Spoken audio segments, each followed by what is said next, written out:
Hello friends, knowledge मंडली में आप सभी का स्वागत है।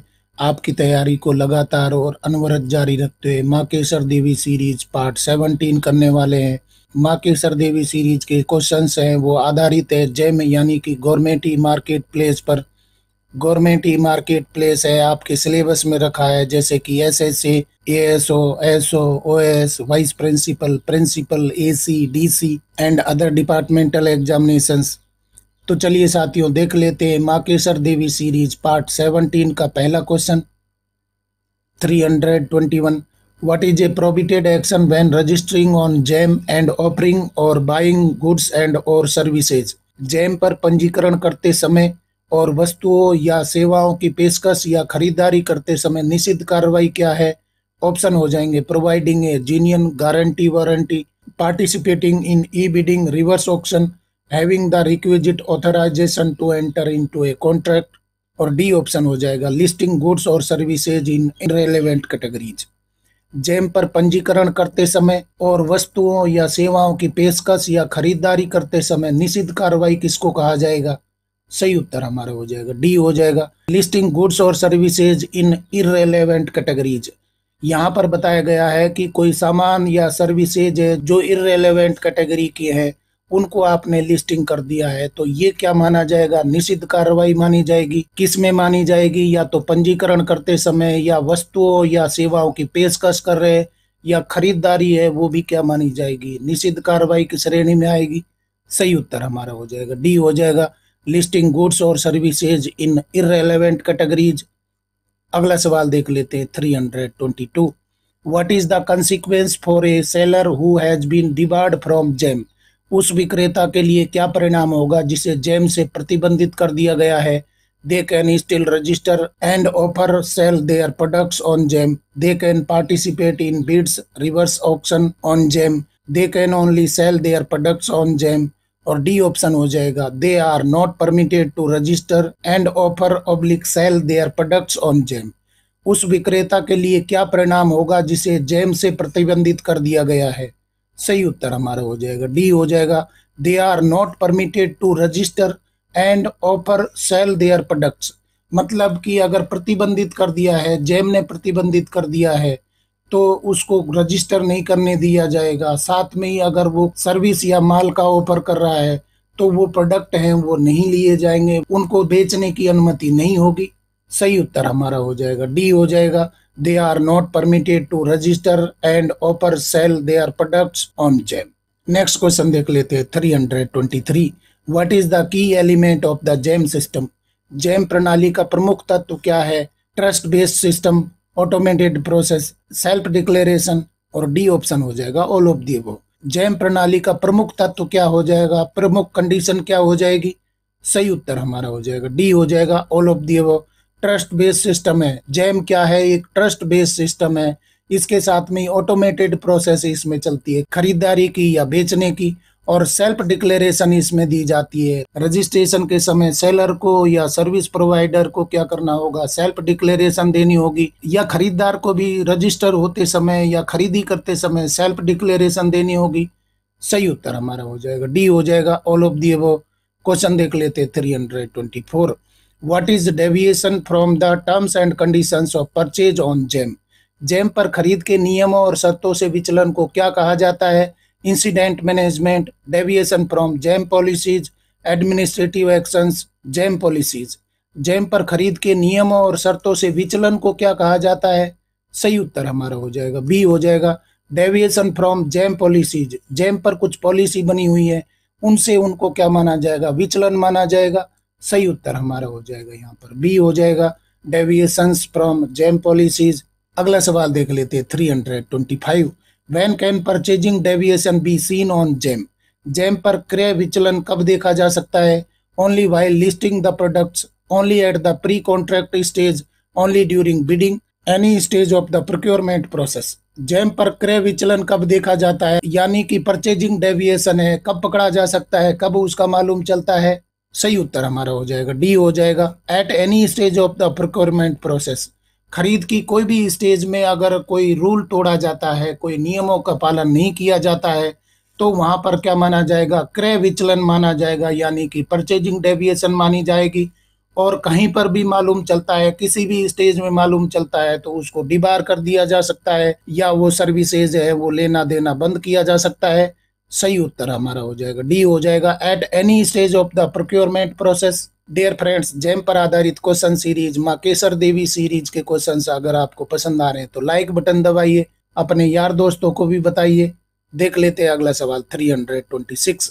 If a buyer or seller pursues any remedies under the contractual provisions, who will not be involved in the proceedings? यदि कोई क्रेता या विक्रेता संविदात्मक प्रावधानों के तहत कोई उपाय अपनाता है तो कार्रवाई में कौन शामिल नहीं होगा? GeM, buyer, seller, both buyer and seller. यदि कोई क्रेता या विक्रेता संविदात्मक प्रावधानों के तहत कोई उपाय करता है, रेमेडी अपनाता है, कोई समझौता करता है, तो कार्रवाई में कौन शामिल नहीं होगा? सही उत्तर हमारा हो जाएगा ए हो जाएगा, जेम। जेम है वो शामिल नहीं होगा। कोई रेमेडी अपनाई जाती है या तो बायर के द्वारा या सेलर के द्वारा, तो कॉन्ट्रेक्चुअल प्रोविजंस के तहत इन रेमेडीज में शामिल नहीं होगा। कौन शामिल नहीं होगा? जेम शामिल नहीं होगा। सही उत्तर हमारा हो जाएगा ए हो जाएगा। अगला सवाल देख लेते 327। If an individual has registered multiple proprietorship concerns on GeM under different business names, how will they be impacted by any action taken against one of the entities? यदि किसी व्यक्ति ने विभिन्न व्यावसायिक नामों के तहत जेम पर कई स्वामित्व वाली संस्थाओं को पंजीकृत किया है, तो उनमें से किसी एक संस्था के खिलाफ की गई किसी भी कार्रवाई से वे कैसे प्रभावित होंगे? बहुत ही जबरदस्त क्वेश्चन है। बहुत सारे लोग क्या होते हैं, जेम पर अलग अलग नाम से, अलग अलग एंटिटीज से या मल्टीपल प्रोप्राइटरी से संबंधित अपने को रजिस्टर कर लेते हैं, तो उनमें से किसी एक के खिलाफ कार्रवाई हो जाती है, तो बाकी का क्या होगा? ऑप्शन देख लेते हैं। Only the entity in question will be impacted, none of the entities will be impacted, all entities will be equally impacted, only the entities with the same PAN will be impacted. यदि किसी व्यक्ति ने विभिन्न व्यावसायिक नामों के तहत GeM पर कई स्वामित्व वाली संस्थाओं को पंजीकृत किया है, तो उनमें से किसी एक संस्था के खिलाफ की गई किसी भी कार्रवाई से बाकी है वो कैसे प्रभावित होंगी? सही उत्तर हमारा हो जाएगा सी हो जाएगा, all entities will be equally impacted. मतलब कि सभी पर कार्रवाई होगी। एक के खिलाफ कोई एक्शन लिया जाता है तो बाकी के खिलाफ भी लिया जाएगा, क्योंकि यहाँ पर व्यक्ति एक है, ओनरशिप एक है, परंतु उसने मल्टीपल फर्म्स हैं वो रजिस्टर की हुई है। तो क्या होगा कि एक के खिलाफ कार्रवाई होगी या प्रोप्राइटरशिप है उसके अगेंस्ट में कार्रवाई की जा रही है, तो जितनी उसके अंडर में फर्म है वो सभी के खिलाफ इक्वली इम्पैक्ट होगा, प्रभाव पड़ेगा। सही उत्तर हमारा हो जाएगा सी हो जाएगा, all entities will be equally impacted. अगला सवाल देख लेते हैं 328। According to incident management policy of allied firms, which of the following factors can be taken into account to determine whether a firm is allied or not? GeM के अनुसार संबद्ध फर्मों की प्रबंधन नीति ये निर्धारित करने के लिए कि कोई फर्म संबद्ध है या नहीं, निम्नलिखित में से किस कारक को ध्यान में रखा जा सकता है? Whether the management is common, majority interest in the management is held by the partners और directors of banned suspended firm, substantial और majority shares are owned by the banned और सस्पेंडेड फर्म, और डी ऑप्शन हो जाएगा all of the above.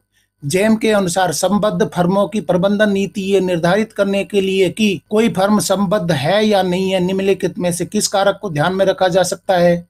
सही उत्तर हमारा हो जाएगा डी हो जाएगा, सभी को रखा जाएगा। कोई फर्म उससे जुड़ी हुई है या नहीं है, तो उसको संबद्धता देखने के लिए कोई फर्म उसकी है, मालिकाना हक है कि नहीं है, ये सब चीजें देखी जाएंगी। सबसे पहला है whether the management is common.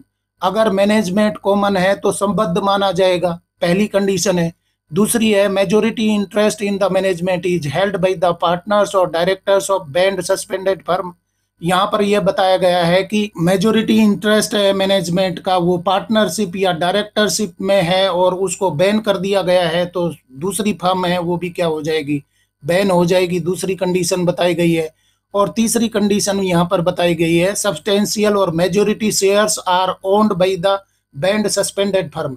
कोई बैंड और सस्पेंडेड फर्म के मालिक के पास में दूसरी फर्म के शेयर भी हैं, तो यहाँ पर उसको भी क्या माना जाएगा? बैंड माना जाएगा, उसके खिलाफ भी कार्रवाई की जाएगी। बहुत ही अच्छी कंडीशन बताई गई है। सही उत्तर हमारा हो जाएगा डी हो जाएगा, all of the above. Question देख लेते हैं 329। What is the purpose of Aadhaar authentication in GeM? GeM पर आधार प्रमाणीकरण का उद्देश्य क्या है? To identify the user using eKYC, to link the mobile number with the user, to generate OTP for non-repudiation to comply with the Rule 144(11) of GFR 2017। Jam पर आधार प्रमाणीकरण का उद्देश्य क्या हो जाएगा? सही उत्तर हमारा हो जाएगा ए हो जाएगा, to identify the user using eKYC। GeM पर आधार ऑथेंटिकेशन का मतलब क्या हो जाता है, क्या उद्देश्य हो जाता है कि यूजर का eKYC जांचने के लिए कि वो ऑथेंटिक है कि नहीं है, इसको जांचने के लिए क्या किया जाएगा? आधार ऑथेंटिकेशन किया जाएगा। सही उत्तर हमारा हो जाएगा ए हो जाएगा, to identify the user using eKYC। GeM यानी कि गवर्नमेंट ई मार्केट प्लेस पर आधारित क्वेश्चन सीरीज मां केसर देवी सीरीज पार्ट 17 का अगला सवाल देख लेते हैं। 330 what information does GeM receive during Aadhaar authentication. Aadhaar प्रमाणीकरण के दौरान जैम को क्या जानकारी प्राप्त होती है? First name, last name, mobile number, email ID, DOB and gender details. Aadhaar number, mobile number and email ID. First name, last name and mobile number. First name, last name and email ID. Aadhaar authentication यानी कि आधार प्रमाणीकरण कर रहा है jam, तो उसको कौन कौन सी जानकारी आधार से प्राप्त होती है? eKYC से प्राप्त होती है। सही उत्तर हमारा हो जाएगा ए हो जाएगा। फर्स्ट नेम पता लगेगा, लास्ट नेम भी आप देख सकते हैं, मोबाइल नंबर उसका मिल जाएगा क्योंकि मोबाइल नंबर है वो आधार से जुड़ा हुआ है। इसके साथ में ईमेल आईडी भी मिल जाएगी और डेट ऑफ बर्थ पता लग जाएगी, साथ में जेंडर डिटेल है वो भी मिल जाएगी। तो इतनी सारी जानकारी है वो जैम को मिल जाएगी, किससे? आधार ऑथेंटिकेशन से। सही उत्तर हमारा हो जाएगा ए हो जाएगा। डियर फ्रेंड्स, नॉलेज मंडली ने आपके सिलेबस को चारों ओर से घेरने के लिए बवंडर प्लान बनाया हुआ है, जिसमें सर्विस रूल्स है, एकेडमिक पार्ट और पेपर का जनरल पार्ट भी करवाया जा रहा है। अगर आपने बवंडर प्लान के वीडियो नहीं देखे तो जरूर देखिए और अपने सिलेक्शन को निश्चित करवाइए। और साथियों, नॉलेज मंडली ने एक बिल्कुल नायाब सीरीज शुरू की है जिसको नाम दिया गया है सत्यवादी राजा हरिश्चंद्र सीरीज। सत्यवादी राजा हरिश्चंद्र सीरीज में हम कर रहे हैं सर्विस रूल्स पर आधारित क्वेश्चंस, यानी कि सेवा नियमावली पर आने वाले सारे क्वेश्चंस हैं वो किए जाएंगे सत्यवादी राजा हरिश्चंद्र सीरीज में। आप सत्यवादी राजा हरिश्चंद्र सीरीज के सारे वीडियो देखिए और अपनी सफलता को निश्चित करवाइए। देख लेते हैं अगला सवाल 331। What alternative identity information option is provided to sellers in GeM. GeM में विक्रेताओं को कौन सा वैकल्पिक पहचान सूचना विकल्प प्रदान किया जाता है? Virtual Aadhaar ID, PAN based verification, eKYC verification, mobile number verification. GeM में विक्रेताओं को कौन सा वैकल्पिक पहचान सूचना विकल्प है प्रदान किया जाता है जैम के माध्यम से? सही उत्तर हमारा हो जाएगा बी हो जाएगा, pan based verification. Pan based verification है ये अल्टरनेटिव वैकल्पिक है और इसके साथ में वर्चुअल आधार आईडी है, eKYC है, मोबाइल नंबर है, ये तो आधार से ही मिल जाएंगे। परंतु दूसरा अल्टरनेटिव आइडेंटिटी इंफॉर्मेशन ऑप्शन है, क्या दिया जाता है जैम के माध्यम से? पैन बेस्ड वेरिफिकेशन भी किया जाता है। सही उत्तर यहाँ पर हो जाएगा बी हो जाएगा। नया सवाल देख लेते हैं 332। According to rule 144(11) of GFR 2017, which of the following statements is true regarding the eligibility of bidders from countries sharing a land border with India? GFR 2017 के नियम 144(11) के अनुसार भारत के साथ भूमि सीमा साझा करने वाले देशों के बोलीदाताओं की पात्रता के संबंध में निम्नलिखित में से कौन सा कथन सत्य है? Bidders from these countries are eligible to bid in any tender. Bidders from these countries are eligible to bid only if they are registered with the competent authority. Bidders from these countries are eligible to bid only if they have a specified transfer of technology TOT arrangement. और D option हो जाएगा, bidders from these countries are not eligible to bid in any procurement. GFR 2017 के नियम 144(11) के अनुसार भारत के साथ भूमि सीमा साझा करने वाले देशों के बोलीदाताओं की पात्रता के संबंध में कौन सा कथन सत्य हो जाएगा? सही उत्तर हमारा हो जाएगा बी हो जाएगा, bidders from these countries are eligible to bid only if they are registered with the competent authority. यानी कि ये बिडिंग प्रोसेस में शामिल हो सकते हैं परंतु उनको क्या करना होगा? वो रजिस्टर होंगे किसके माध्यम से? कॉम्पिटेंट अथॉरिटी के माध्यम से उनकी जांच की जाएगी, परीक्षण किया जाएगा कि ये रजिस्टर होने लायक है या नहीं है। सही उत्तर हमारा हो जाएगा बी हो जाएगा, bidders from these countries are eligible to bid only if they are registered with the competent authority. अगला सवाल देख लेते हैं 333। Any bidder with specified transfer of technology (TOT) arrangement will be eligible to bid in any procurement with an entity from a country sharing land border with India. When did this rule come into effect? निर्दिष्ट प्रौद्योगिकी हस्तांतरण यानी कि TOT व्यवस्था वाला कोई भी बोलीदाता भारत के साथ में भूमि सीमा साझा करने वाले देश की किसी इकाई के साथ किसी भी खरीद में बोली लगाने के लिए पात्र होगा। ये नियम कब लागू हुआ था? बहुत ही बड़ा बदलाव किया गया है। अगर टीओटी व्यवस्था वाला कोई भी बोलीदाता, टीओटी का मतलब होता है स्पेसिफाइड ट्रांसफर ऑफ टेक्नोलॉजी है, इस प्रकार का बोलीदाता है, वो भारत के साथ में भूमि साझा करने वाले देशों की किसी इकाई के साथ किसी भी खरीद में बोली लगाने के लिए पात्र होगा। ये कंडीशन बता दी गई है। ये कंडीशन कब से लागू हुई है, नियम कब से लागू हुआ है कि भारत के पड़ोसी देश हैं जो टीओटी व्यवस्था रखते हैं तो वो बोलीदाता भी शामिल हो सकते हैं। ये कंडीशन कब से लागू हुई है? 1 अप्रैल 2022, 1 अप्रैल 2023, 1 अप्रैल 2024, 1 अप्रैल 2025। सही उत्तर हमारा हो जाएगा बी, 1 अप्रैल 2023। ये नियम है वो लागू हुआ था 1 अप्रैल 2023 से लागू हुआ था। 1 अप्रैल 2023 से ये नियम लागू कर दिए कि पड़ोसी देश के लोग हैं, बोलीदाता हैं, वो भी जेम के माध्यम से बिडिंग प्रोसेस में शामिल हो सकते हैं, परंतु उनके पास में क्या होना चाहिए? स्पेसिफाइड ट्रांसफर ऑफ टेक्नोलॉजी का अरेंजमेंट होना चाहिए कि वो अपनी टेक्नोलॉजी है वो शेयर करेंगे। जो भी आप माल दे रहे हैं उसकी टेक्नोलॉजी उनको शेयर करनी होगी, तब जाकर के वो बोलीदाता क्या हो सकते हैं? बिडिंग प्रोसेस में शामिल हो सकते हैं। सही उत्तर हमारा हो जाएगा बी हो जाएगा। नेक्स्ट क्वेश्चन हमारा आ गया 334। What is the question money deposit required for sellers with a turnover less than 1 crore? 1 crore से कम टर्नओवर वाले विक्रेताओं के लिए कितनी रहन यानी कि सुरक्षा राशि जमा करना आवश्यक है? बहुत ही जबरदस्त क्वेश्चन है। इस प्रकार के क्वेश्चन है वो तो जरूर पूछे जाते हैं। पुरानी परीक्षा में भी पूछे गए थे, आगामी परीक्षा में भी पूछे जाएंगे। ₹5,000, ₹10,000, ₹25,000, ₹50,000। 1 करोड़ से कम टर्नओवर वाले विक्रेताओं के लिए कितनी रहन यानी कि कॉशन मनी जमा करनी होगी? सही उत्तर हमारा हो जाएगा ए हो जाएगा ₹5,000। अगर आपका टर्नओवर 1 करोड़ से कम है तो आपको 5,000 रुपये कॉशन मनी के रूप में जमा करने होंगे। सही उत्तर हमारा हो जाएगा ए हो जाएगा। नया सवाल देख लेते 335। What is the caution money deposit required for sellers with a turnover between 1 crore to 10 crore? 1 crore से 10 करोड़ के बीच टर्नओवर वाले विक्रेताओं के लिए कितनी रहन यानी कि सुरक्षा राशि जमा करना आवश्यक है? फिर से खतरनाक क्वेश्चन आ गया। इस प्रकार के क्वेश्चंस हैं पुरानी परीक्षा में पूछे गए थे और आगामी परीक्षा में भी पूछे जाएंगे।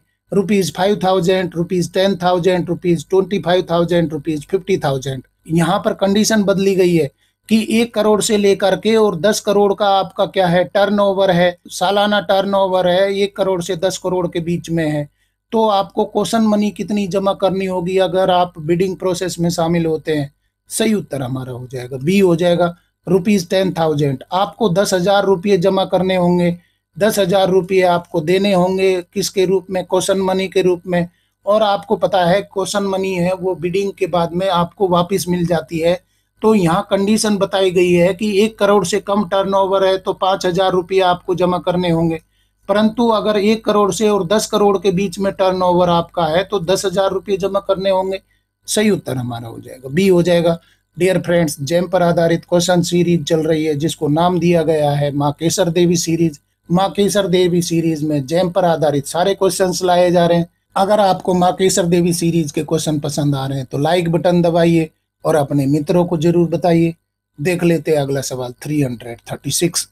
What is the caution money deposit required for sellers with a turnover greater than 10 crore? 10 crore से अधिक टर्नओवर वाले विक्रेताओं के लिए आवश्यक रहन यानी कि सुरक्षा राशि क्या है? 5,000, 10,000, 25,000, 50,000। सही उत्तर हमारा हो जाएगा सी हो जाएगा 25,000। यानी कि यहाँ पर देख रहे हैं हम 1 करोड़ से कम टर्नओवर है, 1 करोड़ से और कम टर्नओवर आपका है तो आपको कितनी राशि जमा करनी होगी? 5,000 रुपये जमा करनी होगी। और 1 करोड़ से 10 करोड़ के बीच में है तो आपको 10,000 रुपये जमा करने होंगे।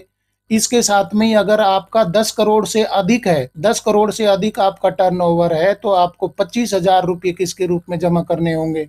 ये कॉशन मनी के रूप में जमा करने होंगे। सही उत्तर हमारा हो जाएगा सी हो जाएगा क्वेश्चन देख लेते हैं 337। Under what circumstances can the caution money be forfeited? किन परिस्थितियों में कॉशन मनी जब्त की जा सकती है? Failure to execute any GeM contract, failure to observe और perform obligations under the contract, withdrawing a bid within the period of validity, और डी ऑप्शन हो जाएगा ऑल ऑफ दी अबव। किन परिस्थितियों में कॉशन मनी जब्त की जा सकती है? उससे पहले वाले क्वेश्चंस में हम देख चुके हैं कितनी कॉशन मनी लगेगी, और अगर आपने कॉन्ट्रेक्चुअल ऑब्लिगेशन पूरे कर दिए हैं तो ये कॉशन मनी वापस मिल जाती है। परंतु इसको जब्त भी किया जा सकता है। कौन कौन सी परिस्थितियों में किया जा सकता है? सही उत्तर हमारा हो जाएगा डी हो जाएगा all of the above. Failure to execute any GeM contract, यानी कि जेम कॉन्ट्रैक्ट आपने पूरा नहीं किया है, एग्जीक्यूट नहीं कर पाए हैं उस कॉन्ट्रैक्ट को, या फेलियर टू ऑब्जर्व और perform obligations under the contract, कोई भी आपने जेम ऑब्लिगेशन को छोड़ दिया है, बीच में पूरा नहीं कर पाए हैं, तो आपकी कॉशन मनी जब्त हो जाएगी।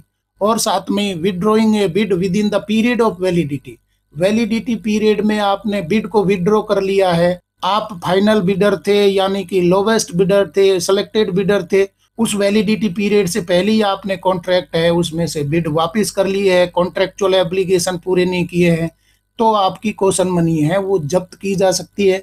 सही उत्तर यहाँ पर हो जाएगा डी हो जाएगा all of the above. Question देख लेते 338। When can the caution money be forfeited? In part or in full? Caution money कब आंशिक या पूर्ण रूप से जब्त की जा सकती है? When the seller fails to execute any GeM contract, when the seller withdraws a bid within the period of validity, when the seller fails to furnish requisite performance security, और डी ऑप्शन हो जाएगा all of the above. Caution money कब आंशिक या पूर्ण रूप से जब्त की जा सकती है? क्वेश्चन है वो बदले जा रहे हैं। यहाँ पर बताया गया है कि कोई पार्ट है या फुल कॉशन मनी है वो फॉरफिट हो सकती है, जब्त हो सकती है, कौन सी कंडीशन में? सही उत्तर हमारा हो जाएगा डी हो जाएगा all of the above. When the seller fails to execute any GeM contract को अगर उसने पूर्ण नहीं किया है, वो फेल हो गया है, तो पार्ट या फुल कॉशन मनी है वो जब्त की जा सकती है। दूसरा बताया गया when the seller withdraws a bid within the period of validity, इससे पहले वाले क्वेश्चन में भी हम देख चुके हैं कि वैलिडिटी पीरियड से ही उसने अपने बिड को वापस ले लिया है, तो उसके कॉशन मनी का कुछ पार्ट या पूरी जब्त की जा सकती है। इसके साथ में when the seller fails to furnish requisite performance security, ये बहुत बड़ी कंडीशन बताई गई है कि परफॉर्मेंस सिक्योरिटी है वो जमा करनी होती है, और अगर आपने एक पर्टिकुलर पीरियड में, जो निर्धारित पीरियड है, उसमें परफॉर्मेंस सिक्योरिटी जमा नहीं की है, तो आपकी कॉशन मनी है वो क्या की जा सकती है? जब्त की जा सकती है। या तो पार्ट किया जा सकता है या फुल की जा सकती है, उसका कुछ हिस्सा काटा जा सकता है, या संपूर्ण भी जब्त की जा सकती है। सही उत्तर हमारा हो जाएगा डी हो जाएगा ऑल ऑफ दी अबव। अगला सवाल देख लेते हैं 339। What happens if a seller's caution money is forfeited in full और part and their caution money deposit goes below the threshold? यदि किसी विक्रेता की सावधानी राशि यानी कि कॉशन मनी है, यहाँ पर आप रहन बोल सकते हैं, सुरक्षा राशि है, वो पूरी या आंशिक रूप से जब्त कर ली जाती है, और उनकी सावधानी राशि कॉशन मनी है वो जमा सीमा से नीचे चली जाती है, तो क्या होगा? ऑप्शन हमारे हो जाएंगे the seller account will be closed permanently, the seller account will be put on hold until the caution money is topped up, the seller will be banned from using GeM platform, और D option हो जाएगा the seller will be fined. यदि किसी विक्रेता की caution money पूरी या आंशिक रूप से जब्त कर ली जाती है, तो उनकी कॉशन मनी है जमा सीमा से नीचे चली जाती है, एक पर्टिकुलर थ्रेश होल्ड रखा जाता है कॉशन मनी का, उससे नीचे चली गई है जब्त होने की वजह से, तो क्या होगा? सही उत्तर हमारा हो जाएगा डी हो जाएगा the seller will be find. Seller के ऊपर क्या लगाया जाएगा? फाइन लगाया जाएगा, क्योंकि कॉशन मनी है वो निर्धारित की गई है और किसी कारण से वो जब्त कर ली गई है, तो थ्रेश होल्ड लिमिट है। इससे पहले वाले क्वेश्चंस में हम देख चुके हैं कि 1 करोड़ रुपए तक का अगर टर्नओवर है तो 5,000 रुपये जमा करनी होगी, और उसमें से कुछ उन्होंने फॉरफिट कर लिए, तो 5,000 से नीचे जाने पर क्या होगा? उस पर फाइन लगाया जाएगा। सही उत्तर हमारा हो जाएगा डी हो जाएगा the seller will be find. और साथियों देख लेते हैं गवर्नमेंट ई मार्केट प्लेस यानी कि जेम पर आधारित क्वेश्चन सीरीज मां केसर देवी सीरीज पार्ट 17 का अंतिम सवाल 340। Which quadrant of CMS is solely offered by JAM validated OEMs? CMS का कौन सा चतुर्थांश पूरी तरह से JAM मान्य OEM द्वारा पेश किया जाता है? ऑप्शन हमारे हो जाएंगे CMS Q1, CMS Q2, CMS Q3, CMS Q4। CMS का कौन सा चतुर्थांश पूरी तरह से JAM मान्य OEM द्वारा पेश किया जाता है? सही उत्तर हमारा हो जाएगा ए हो जाएगा CMS-Q1। ये क्वेश्चन है थोड़ा सा टेक्निकल है। जैम पर OEM यानी कि ऑथराइज इक्विपमेंट मैन्युफैक्चरर है, तो CMS के कौन से क्वाड्रेंट को वो ऑफर करेंगे? सही उत्तर हमारा हो जाएगा ए हो जाएगा CMS-Q1। इस तरीके से साथियों माँ केसर देवी सीरीज पार्ट 17 के अंतिम क्वेश्चन तक हम पहुंच गए हैं। अभी तक हमने 340 क्वेश्चंस हैं कंप्लीट कर लिए। ये सारे क्वेश्चंस हैं वो जैम यानी कि गवर्नमेंट ई मार्केट प्लेस पर आधारित है, और जैम आपके सिलेबस में रखा गया है जैसे कि DCAC, principal, vice principal, SO, ASO, OS, UDC, PGT, EMRS, NVS, KVS, SSC, UPSC, NTA, DSSSB और दूसरे डिपार्टमेंटल एग्जामिनेशंस के लिए। साथियों नॉलेज मंडली ने आपके सिलेबस को चारों ओर से घेरने के लिए बवंडर प्लान बनाया हुआ है, जिसमें सर्विस रूल्स है, एकेडमिक पार्ट और पेपर का जनरल पार्ट भी करवाया जा रहा है। अगर आपने बवंडर प्लान के वीडियो नहीं देखे तो जरूर देखिए। इसके साथ में नॉलेज मंडली ने एक बिल्कुल नायाब सीरीज शुरू की है जिसको नाम दिया गया है सत्यवादी राजा हरिश्चंद्र सीरीज। सत्यवादी राजा हरिश्चंद्र सीरीज में हम कर रहे हैं सर्विस रूल्स पर आधारित सारे क्वेश्चंस। ये सीरीज है बहुत लंबी चलने वाली है क्योंकि सेवा नियमावली पर सारे क्वेश्चंस हैं इसमें लाए जाएंगे, और इसके साथ में PFMS पर आधारित क्वेश्चन सीरीज चल रही है जिसको नाम दिया गया है राम मंदिर सीरीज। आप राम मंदिर सीरीज के क्वेश्चंस भी देखिए और अपनी सफलता को नई दिशा दीजिए। डियर फ्रेंड्स, आज के क्वेश्चन पसंद आए तो लाइक शेयर करें और चैनल को सब्सक्राइब करना तो बहुत ही जरूरी है क्योंकि नॉलेज मंडली is the right choice. Thank you very much.